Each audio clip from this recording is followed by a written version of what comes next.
Verslo bitės. Sveiki, čia Žinių radijas, eteryje Verslo bitės, prie mikrofono Raigardas Musnickas. Vakarų ir Šiaurės Europoje jau gerokai paplitę energiškai efektyvūs pasyviaisiais dar vadinami namai. Svarbiausias tokio pastato principas išlaikyti šilumą suvartojant kuo mažiau energijos. Energijos taupimas yra viena pagrindinių ir šiais metais balandžio mėnesį vyksiančios parodos Supernamai temų. Nu, pas mus svečiuojasi polistireninio putplasčio asociacijos prezidentas dr. Česlovas Ignatavičius, bendrovės Energetinis efektyvumas plus direktorius Remigijus Simanavičius ir statybų žiniasklaidos bendrovės Supernamai direktorius Darius Jokubauskas. Sveiki, ponai. Sveiki. Taigi, tema aiški. Remigijau, o kas vis dėlto yra energiškai efektyvus namas? Iš tikrųjų, pati tema ar savoka yra šiandieną tapusi tikrai aktuali, tačiau tas suvokimas, kas yra energiškai efektyvus namas, traktuojamas labai įvairiai. Tai, tarkime, kai kas supranta gerai apšiltintas, kai kas supranta mažai galbūt naudojantis energijos šildymui, kai kas tai sieja su kažkokio atsinaujinančio šaltinio panaudojimu. Tačiau pats energinio efektyvumo savokos naudojimas, jisai turi aiškiai turėti kažkokius tai pamatuojamus kiekybinius rodiklius. Ir šiuo metu Lietuvoje galioja nauji statybos techniniai reglamentai, kurie aiškiai suskirsto namus į tam tikras energinio efektyvumo klases. Ir turbūt jau klausytojai žino, kad nuo šių metų galima statyti tik naujus B energinio efektyvumo klasės namus ir būtent jau B energinio efektyvumo klasės namai pagal Lietuvos galiojančius statybos techninius reglamentus jau priskiriami prie mažai energijos vartojančių pastatų. Tai trumpai sakant, visi šiandieną naujai statomi energiškai efektyvūs namai privalo jau būti mažai energijos vartojantys. O čia kokie rodikliai apibūdina tą mažai energijos naudojantį namą? Kokie? Iš tikrųjų, tai yra pati energijos suvartojimo sąvoka, jinai šiandien yra susieta ne tik su šildymo ar elektros sunaudojimu, tai yra siejama jau su pirminės energijos vartojimu. Tai yra tam tikri kiekybiniai rodikliai, trumpai sakant, tai pastatų savitieji šilumos nuostoliai, tokie galbūt nieko nesakantys terminai kaip C1, C2 rodikliai, tarkim, C1 jisai apibrėžia pirminės energijos vartojimą tiek elektros, tiek vėsos poreikį. Tuo tarpu, tarkim, C2 rodiklis jisai apibūdina energijos poreikį karšto vandens ruošimui. Tai yra, iš tikrųjų, tai yra visuma rodiklių, kurie pasako apskritai viso statinio energijos poreikį pastato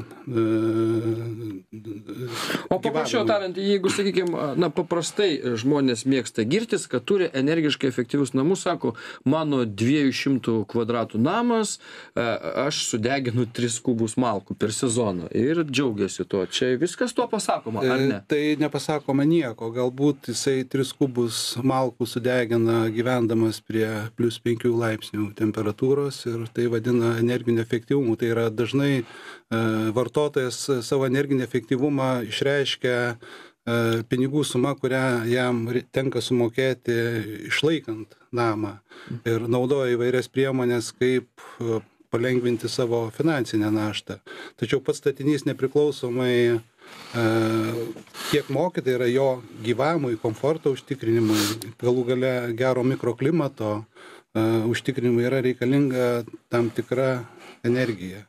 Tai būtent tai yra svarbu, kad kokiomis sąlygomis yra pastatas vertinamas, būtent jo suvartojimas. Ir tas energinio efektyvumo vertinimas jis yra susijęs su būtent tam tikrom sąlygom, tam tikrų parametrų, žodžiu, vertinimu. Gerai, nuo ko pradėti, kad naujai statomas ar renovuojamas namas būtų energetiškai efektyvus? Visų pirma, tai visada bet koks darbas ar tikslo siekimas turi būti pradėtas nuo tam tikrų užduočių susiformavimo, tai yra kokio rezultato siekiam.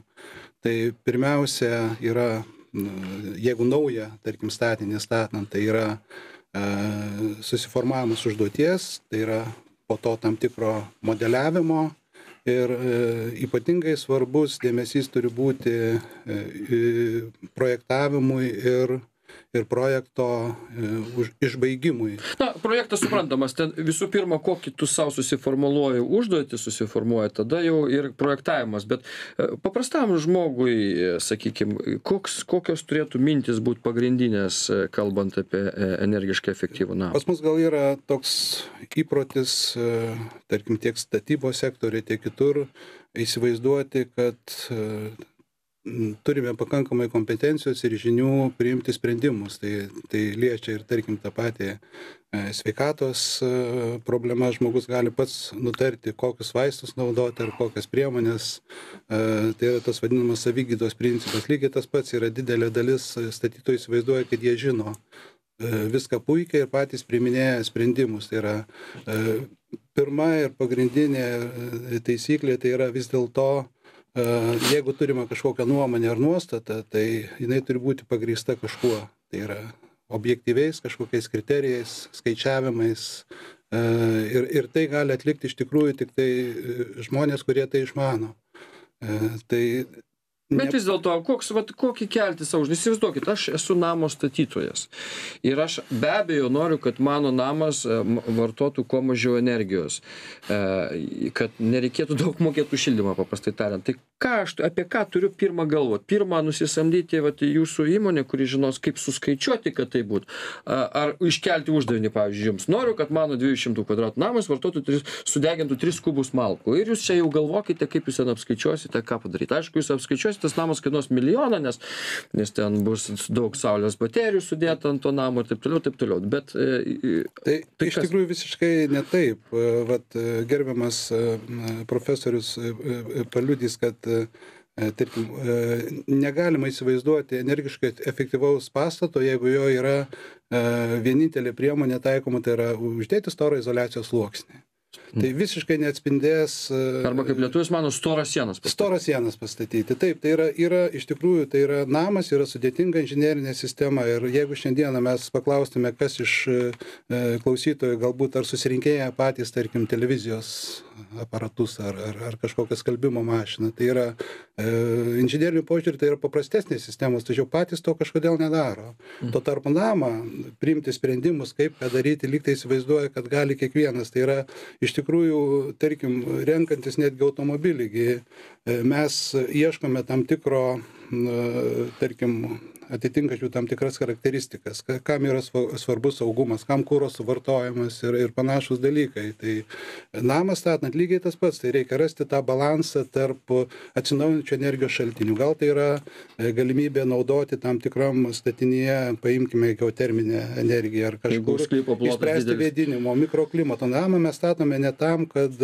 turėtume mažą energijos suvartojimą, ten reikia ir gyventi. Ir neįvertinus tam tikrų dalykų, galima susidurti, kad namas yra iš tikrųjų mažai energijos vartojantis.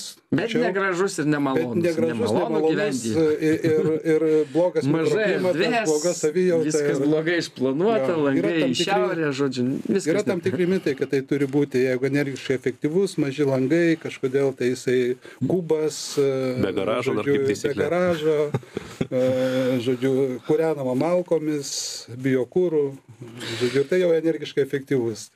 Dėkui Jums kol kas. Česlovas Ignatavičius, daktaras pas mus laidoje. Česlovai, kokias svarbą energijos taupimui turi kokybiškas sienų apšiltinimas? Noriu pasakyti, kad sienos yra pagrindinės pastatų konstrukcijos, be sienų nebūna pastatų. Būna, mačiau čia nuotraukas kažkokioj saloj Karibų jūroje. Gali būti, tai tada būtų pastogė. Bet ten vadino namu. Bet, gali būti, tai čia jau yra susitarimo reikalas. O, reiškia, energijos taupimui arba energijos suvartojimui pastatuose sienos vaidina nemažą vaidmenį. Tai priklauso nuo to, kokią dalį užima tos sienos išorinių atitvarų visumoje. Jeigu tų sienų yra mažai, ir tų sienų plote dominuoja langai, tai sienų šiltinimas, sienų kokybė, šilumos energijos taupimui vaidina neypatingai didelę reikšmę. Bet jeigu pastate dominuoja sienos, mažuma yra langų, tai tokiu atveju sienos labai didelį vaidmenį vaidina. Reiškia, pas mus anksčiau šiluminė varža, tai daugiau žmonėms suprantama buvo kažkur tai apie taip 0,8. Dabar yra apie 5 kartus griežtesni reikalavimai ir dabartinių namų sienos turi 5 kartus mažiau praleisti šilumą, negu kad sovietmečių pastatytų, projektuotų namų. Tai sienos, žinote, didelę reikšmę turi. Per sienas gali šilumos energijos išeiti apie 50% nuo viso pastato šilumos praradimo. Ir dar vienas dalykas yra, kad, reiškia, mes, jeigu apšiltinam išorinės sienas iš išorės, tai mes tą pačią laikančią sienos konstrukciją apsaugom nuo atmosferinių kritulių, nuo teršalų, nuo vėjų, nuo temperatūrinių pokyčių. Vat šitą laikantį konstrukciją, jinai dirba stabilioj būsenoj ir tokiu atveju pastatas gali ilgai būti eksploatuojamas. Jo ilgaamžiškumas padidėja. Tas yra labai svarbu. Mes, dėkui profesoriau, po pertraukos pratęsime pokalbį apie tai, kaip pastatyti energiškai efektyvų namą, ką galima padaryti su jau pastatytų namų, kaip jį renovuoti, apšiltinti, kad energijos suvartojimas būtų mažesnis. Kalbėsime ir apie netrukus pradėsinčią veikti, atsidarysinčią parodą, gal ne visai netrukus, bet jau ne už kurio laiko paroda Supernamai didžiulė, kas ten bus.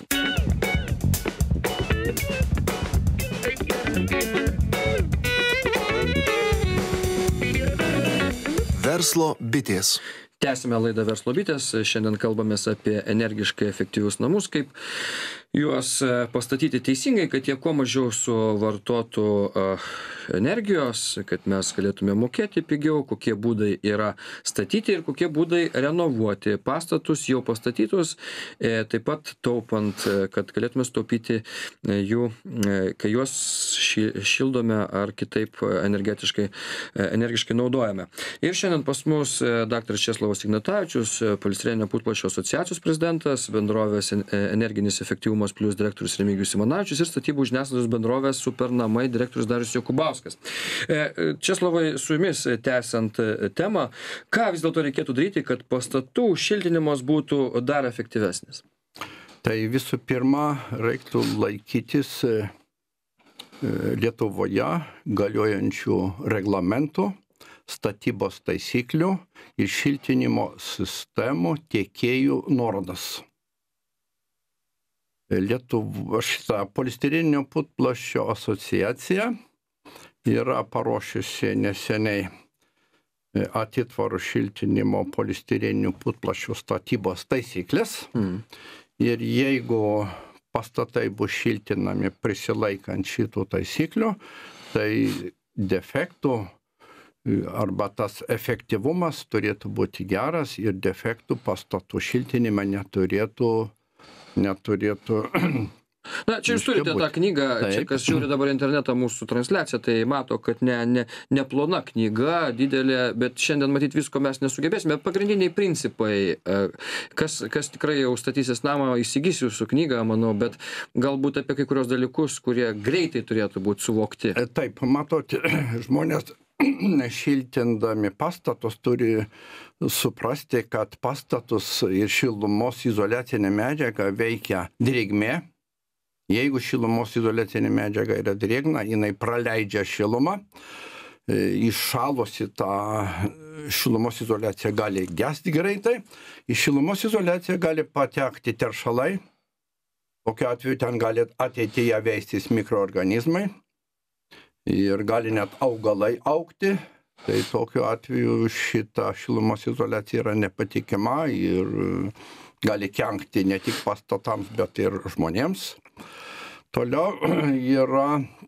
O profesoriau, dar vienas klausimas. Aš paprastai, kaip žmogus, kuris statė namą. šiltinti sienas iš išorės yra geriausia, nes įprasta yra blokelis vienas, blokelis kitas, per vidurį oro tarpas, ten primeta kokių nors stiklo vatos ir jau džiaugiasi, kad šilta. Tai reiškia šitas variantas paskutinis, kur jūs paminėjote, tai yra pati labiausiai nevykęs variantas, yra todėl, kad į tos tarpus gali prasiskverbti šaltis ir jisai įvairiai, reiškia, vaikšto ir randa vietų, randa skilučių, pro kurią šiluma tą gali išeiti. Šildymas tarp blokelių netinka, ar ne? Šiltinimo sistema turi būti, jinai bus tada efektyvi, kada jinai yra sandari. Bet tam reikalui tinka labai gerai polistireninis putplastis. Mūsų stebėjimai, mūsų patirtis rodo, kad apšiltinant pastatus polistireniniu putplasčiu, tą šiltinimo sistemą galima padaryti labai sandarę ir tokiu atveju turėsite patikimiausią šiltinimo variantą. Polistireną iš išorės prie sienos. Iš išorės. Jeigu matot, mes šiltinsim pastatus iš vidaus, tai tada temperatūriniai pokyčiai veikia tą laikančią sienos konstrukciją, jinai pradeda smarkiai deformuotis, pradeda pleišėt ir pradeda tampyti šitą šilumos izoliaciją. Tokiu atveju dar, žinot, tą laikantį konstrukciją sienos, jinai įgeria daug drėgmės. Ir tada vėl padidėja tas šilumos pralaidumas ir trumpėja pastato eksploatacijos trukmė. Tikrai nerekomenduoju šiltinti pastatus iš vidaus, tik iš išorės. Tai yra ne tik tai mano nuomonė, tai yra visam pasaulyje taip yra. Bet gerai, o tą putų polistireną dėti tarp plytų arba tarp blokelių į vidų? Galimas toks variantas, bet jeigu jūs norėsite papildomai šiltinti ar ką nors taisyti, tai jums tokiu atveju reikės ardyti tą išorinį fasadą, tą išorinį sluoksnį, tai nėra patogu. Geriausia yra, taip jau yra tokia praktika, kad geriausia yra šiltinti pastatus iš išorės, jos paskui nutinkuoti, dengti apdailos plytelėmis arba lakštinėmis. Bet aš esu matęs vieną tokį vaizdą pas kaimynus, kai jie apšiltino putų polistirolio, berods, turbūt atrodo, užtinkavo, paskui užklijavo plytelėmis dekoratyvinėmis, visas tas džiaugsmas nuslydo, nuvažiavo kartu su visom plytelėms, visom apšiltinimo medžiagom. Taip, tai žinote, net kosminiai aparatai krenta. Čia nieko nuostabaus. Pasaulyje daug yra klaidų, ne tik Lietuvoje. Aš turiu, reiškia, biškutį paprieštarauti jums. Jūs pateikėt čia lietuvišką tokį pavyzdį, bet aš turiu pasakyti, kad kitose šalyse yra dar baisesnių dalykų. Griuva net visi pastatai. Netaip seniai mes Latvijoje matėme. Mūsų statybininkai, aš noriu apginti Lietuvos statybininkus. Mūsų statybininkai, mūsų projektuotojai, ačiū Dievui, dar yra kokybiški ir aš tikiu, kad jie dar projektuos ir statys tikrai kokybiškai.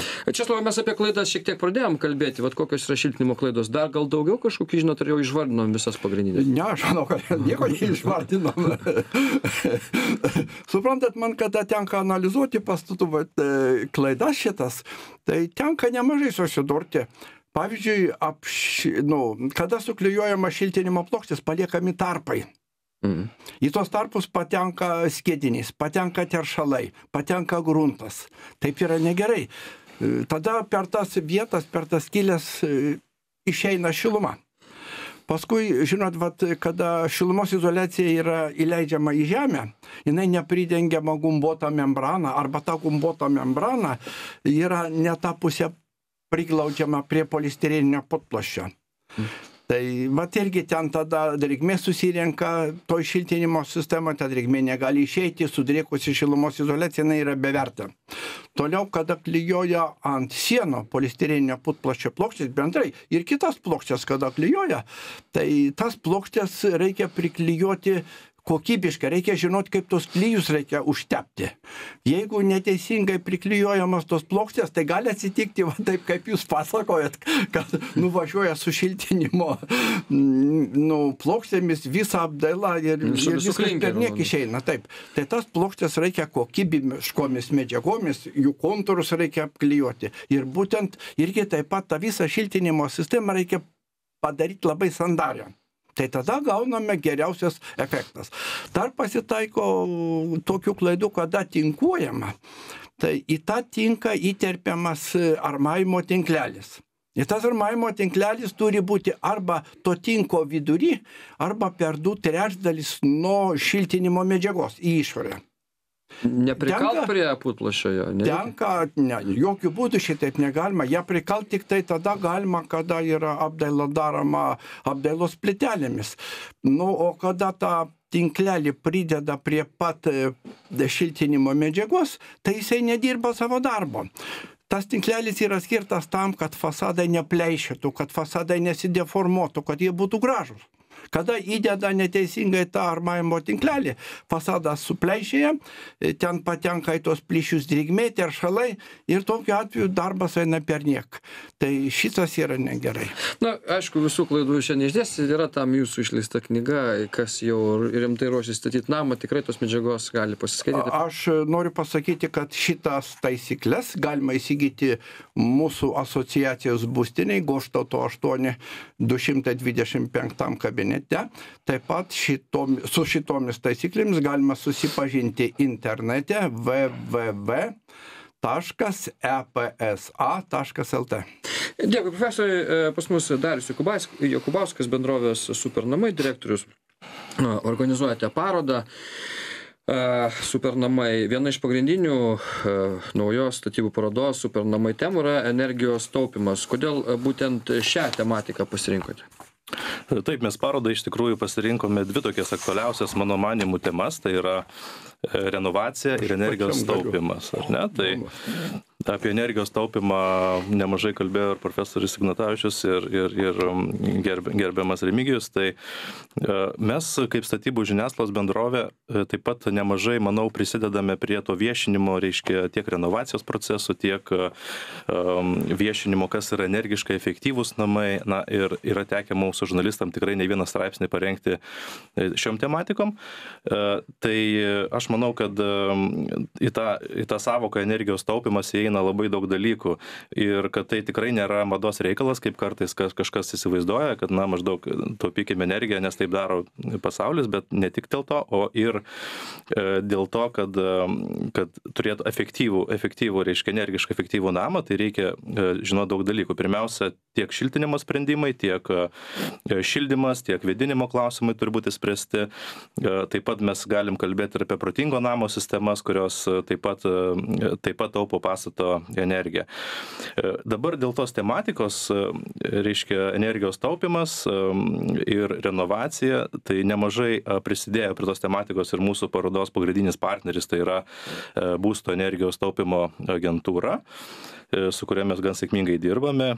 Kaip žinote, ši agentūra yra atsakinga už Lietuvoje daugiabučių renovaciją. Ir esame numatę pačios parodos metu įvairius seminarus energijos taupimo klausimais. Aš manau, kad ir gerbiamas Ignatavičius pasisakys mūsų parodoje, reiškia apie šiltinimo sprendimus, apie kokybinius aspektus. Tiek esame sutarę su keliom asociacijom, kaip, na, sakykime, nacionalinė pasyvaus namo asociacija, kuri skaitys pranešimus apie energiškai efektyvų namą ir pastatus. Tai dar ką noriu akcentuoti, kad šioje parodoje vyks taip pat ir susiję renginiai su šia tema. Tai visų pirma, Vilniaus savivaldybės organizuojamos energetikos dienos, kurių metu parodos lankytojai susipažins vis dėlto, kas su ta energijos taupimo nauda, taip pat su atsinaujinančiais energijos ištekliais, kas tai yra ir kaip jie yra vartojami, na ir būtent jų atsakingų vartojimų. Tai iš tikrųjų mes tą temą pasirinkę energijos taupimą, iš pradžių taip, na, lyg tai atsargiai iš tą temą žiūrėjom, bet kuo toliau, to, manau, labiau pasiteisina ir tiesiog tai bus akcentas. Su kokiais iššūkiais susidurite pirmą kartą organizuodami tokios apimties renginį? Kuo skirsis nuo kitų statybos parodų šitą parodą? Be abejo, iššūkių yra nemažai. Kaip žinote, Lietuvoje yra ne viena paroda ir jos vyksta daug metų, tai mums tenka konkuruoti pakankamai rimtai su tais senbuviais. Dabar kalbant apie žiniasklaidos projektus, mūsų įmonė nuo 2009 metų yra įgyvendinusi ne vieną statybų žiniasklaidos projektą ir dabar turime keletą projektų. Aš žiūriu į parodą kaip į dar vieną galimybę statybos sektoriaus įmonėm pristatyti savo produktus, pristatyti savo reiškia idėjas, koncepcijas. Ir tai ir reklamos vadovėliuose yra labai aiškiai išdėstyta, kad tai yra demonstracinės reklamos forma ta paroda. Tai iš esmės tai mums nieko nėra naujo, mes tai reklamos rytyje dirbam kiekvieną dieną, bendraujam su statybos sektoriaus įmonėmis, jaučiam tą pulsą ir, na, iš tikrųjų tai šią parodą suorganizuoti paskatino būtent mūsų ir nuolatiniai klientai, kurie kažkuria prasme, na, stipriai prisideda prie šios parodos organizavimo. Dabar, kalbant apie tai, ko mes skirsimės nuo tų senbuvių, nuo tų tradicinių parodų statybinių, tai visų pirma, įvesime tokią naujovę, reiškia nemokamas lankytojams įėjimas į parodą, kas turėtų užtikrinti tikrai nemažą srautą ir visų pirma leis studentam, reiškia akademiniai bendruomeniai geriau įsijungti į tą parodą, nes nepaslaptis, kad ir nedidelis mokestis apriboja dalį studentų srauto, galų gale moksleivių ir būtent tų statybinių reiškia dalykų, kurie mokosi, taip pat ir dėstytojai be abejo.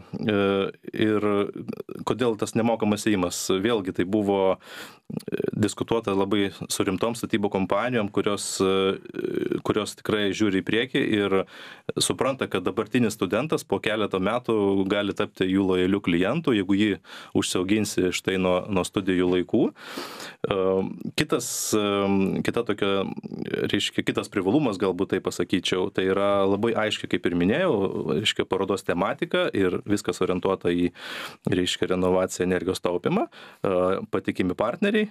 Na, nepaskutinėje vietoje yra ir vieta. Tai vis dėlto yra netoli Vilniaus centro vykstantis renginys su patogiais privažiavimais, tai yra Siemens Arena, tai vyks, reiškia, paroda vyks tiek pačioj arenoj, tiek ir lauko aikštelėse prie arenos. Na ir dar toksai įdomus, galiu anonsuoti, pirmą kartą, reiškia, pasaulyje vyks renginys, kurį galiu anonsuoti, tai yra, bus mūrijamos 4 krosnys nuo pirmos plytos, yra 4 skirtingų tipų, kurios parodos dieną, paskutinę dieną, reiškia, bus užkurtos ir netgi lankytojai galės pasivaišinti juose iškeptą duoną. To tikrai pasaulyje nėra buvę. Na, tai tiesiog tokie momentai, kurie, manau, pritrauks lankytojus. Ir kaip suprantu, ši paroda bus puikiai proga lankytojams rasti ne tik tai būsto statybos ir įrengimo sprendimų, bet ir susipažinti su energiškai efektyvių namų koncepcija.